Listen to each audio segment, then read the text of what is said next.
Судскиот совет го разреши судијата Енвер Беџети од апелацискиот суд Скопје. Тој лани се најде на црната листа на САД под сомнежи дека земал мито за судскиот процес за масовното прислушување во кој беше обвинет поранешниот директор на УБК Сашо Мијалков.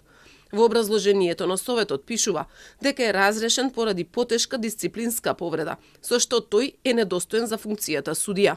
Токму поради неговата вмешаност во значителна корупција преку примање мито во врска со судски предмети, истиот свесно и намерно не ги елиминирал ризиците и не ги отстранил сомневањата во можноста од настанување и развој на корупција, поради што со ваквото однесување истиот ја нарушил довербата на јавноста во судството и судската власт, како и во правната држава и владеењето на правото, што го прави истиот недостоен за вршење на судиската функција.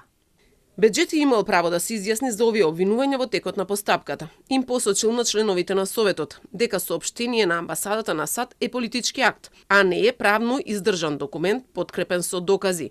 Тврдел дека нема докази дека за него има предистражна, истражна или кривична постапка. Според Беџети, примање мито на судија уште повеќе се докажува со конкретни докази и представува сериозно кривично дело.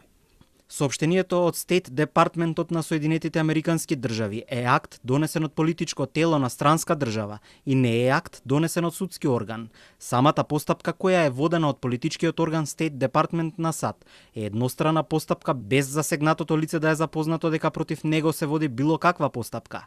Какви импликации би имало доколку истиот овој орган го повлече судијата од така наречената црна листа? Инаку предметот Таргет тврдина беше главен предмет од аферата за масовното прислушување. Мијалков првично беше осуден на 12 години затвор. Беџети пак беше обвинет дека во апелациониот суд го чувал предметот во фиока 9 месеци кој бил во жалба. Поради ова изби и скандалот со поранешната председателка на судскиот совет Весна Дамева, на која и беше направен пуч и тогаш беше разрешена од претседател. Подоцна се докажа дека незаконски е разрешена и беше вратена на истата функција.